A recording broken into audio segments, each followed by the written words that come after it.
আপনি যখন ইউনিক হবেন, আপনি যখন বেস্ট হবেন, আপনি যখন সবার চাইতে আলাদা হবেন, আপনাকে নিয়ে সমালোচনা হবে, আপনাকে নিয়ে বদনাম হবেই।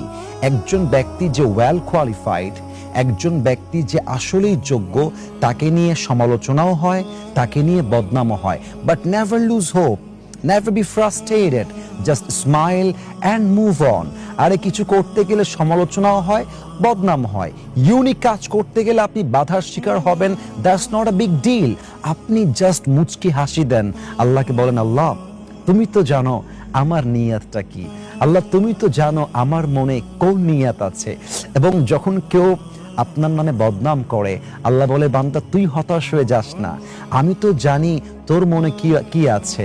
এবং আপনার তাদের জন্য রিগ্রেট ফিল করা উচিত, আফসোস হওয়া উচিত যে আমার ভাইটা আমাকে বোঝে নাই, আমার ভাইটা আমার অ্যাটিটিউড জানে না, আমার ভাইটা আমার চরিত্র সম্পর্কে জানে না, আমার ভাই আমার মনে কি আছে জানে না, জানলে এমন বাজে মন্তব্য করতো না। সো আপনার উচিত যে কাজটা আপনি করছেন, you have to do your best, you have to be unique, you have to be best and you have to be the better version of yourself. দিন যত যাবে আপনি ইউনিক হবেন, বেস্ট হবেন। আমি আপনাকে গ্যারান্টি দিব, যারা আজকে আপনার নামে বদনাম করছে, আগামী কয়েক মাস পরে তারা আপনাকে স্যালুট করতে বাধ্য হয়ে যাবে। এজন্য কারো বদনামে কান দিবেন না, just do your own work. আপনার নিজের কাজ করেন, বি অ্যাক্টিভ, আরো বেশি এনার্জেটিক হয়ে কাজ করেন।